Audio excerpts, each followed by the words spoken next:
Bom dia a todos, bom dia meus alunos, bom dia ou boa tarde ou boa noite. Peço desculpa pelo atraso de ter mandado alguns vídeos, estive meio adoentado esses dias. Estou me recuperando, mas vamos lá. Então vamos para a aula de frações, né? O que são frações? Na verdade, essa aula é um complemento da aula anterior, né? Que é a noção de conjuntos numéricos. Na verdade, quando nós falamos de frações, nós estamos falando do subconjunto dos números racionais, né? O que é uma razão? Por que racionais?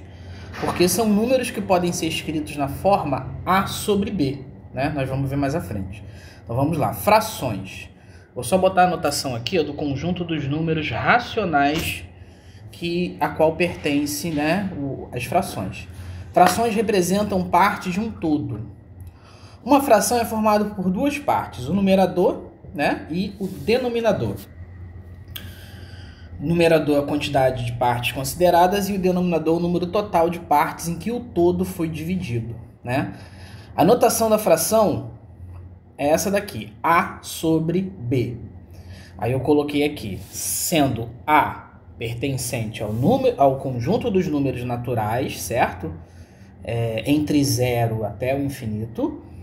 E B também pertencente aos números, dos números naturais, só que com uma restrição. B ele tem que ser diferente de 0, ou seja, o meu denominador da fração ele nunca pode ser 0, porque não existe divisão por 0 na matemática, certo?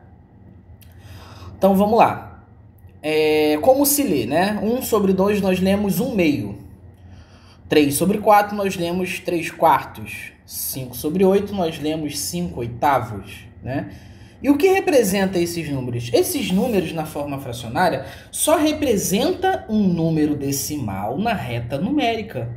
Por exemplo, aqui, qual número está exatamente entre 3 e 4? É a média aritmética, ou seja, 3 mais 4 sobre 2, que é exatamente a fração 7 sobre 2.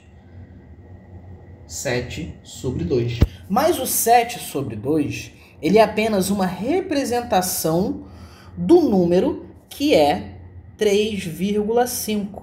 7 sobre 2, né, 7 meios, é uma forma de nós representarmos o número decimal, né?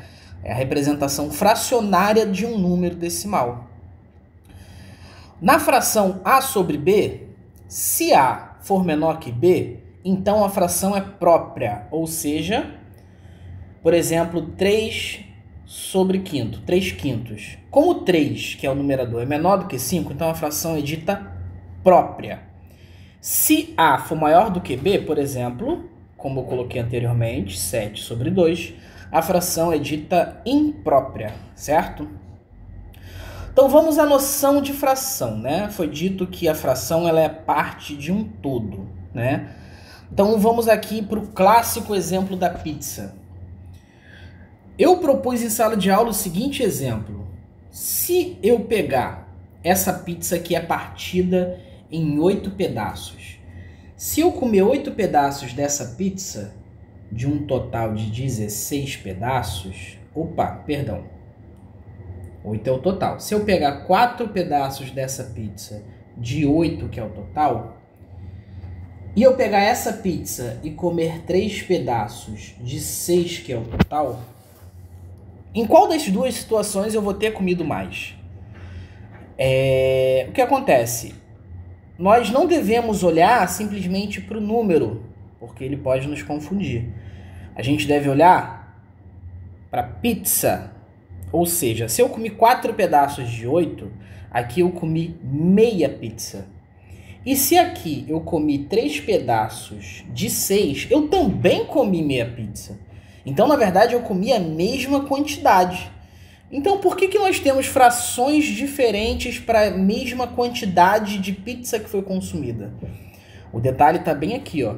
Se eu dividir 4 por 8, eu vou chegar no valor 0,5. Se eu dividir 3 por 6, também vou chegar no valor 0,5.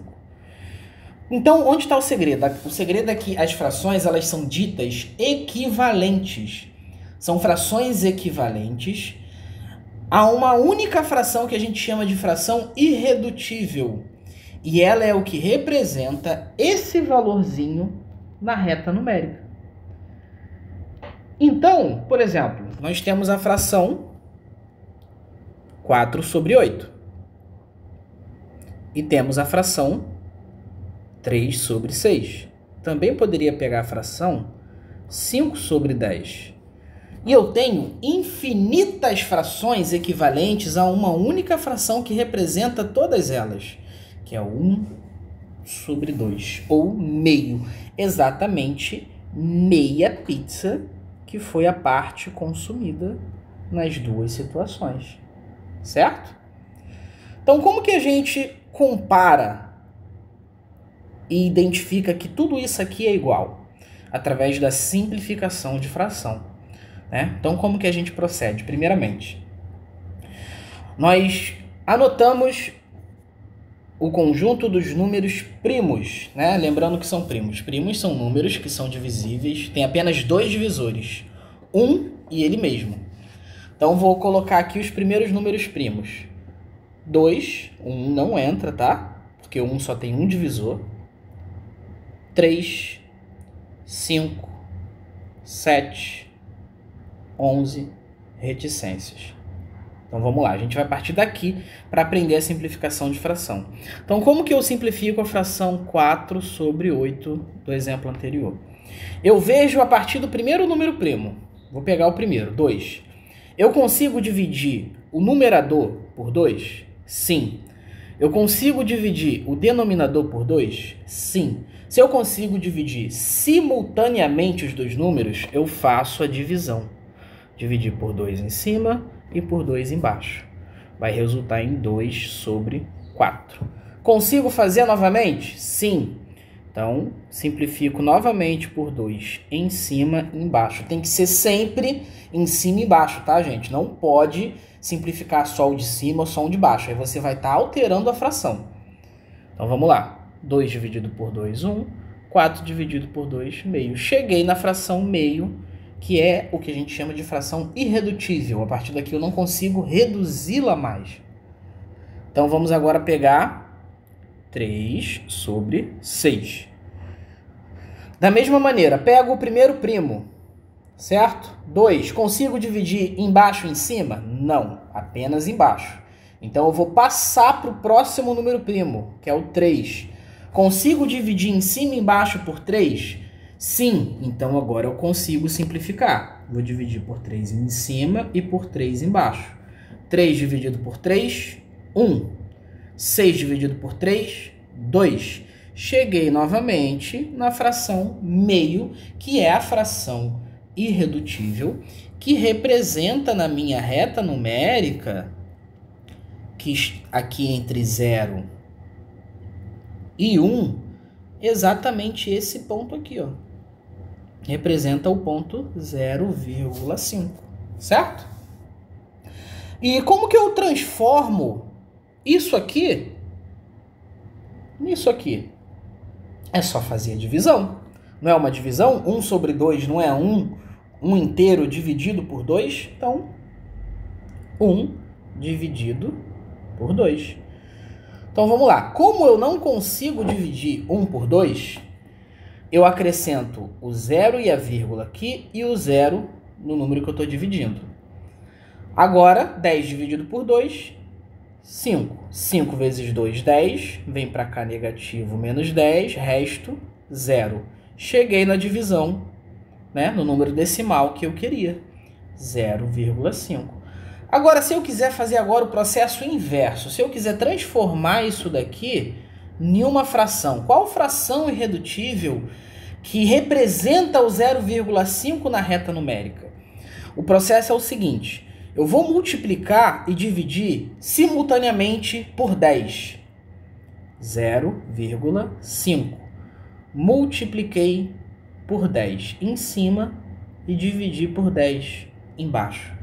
Dessa maneira eu mantenho a proporção, eu não estou alterando o número. 0,5 ele vai continuar sendo 0,5. Só que qual vai ser a diferença? Vamos lá. 0,5 vezes 10, eu posso só passar a vírgula para a direita, que vai dar 5. 10, não tenho nada aqui embaixo multiplicando o 10. Na verdade, eu posso colocar 1, né? Que aí 1 vezes 10 vai dar 10. Agora, faço a simplificação. Consigo dividir por qual número em cima e embaixo? Por qual número primo? Por 2 não dá. Por 3 não dá. Mas por 5 dá.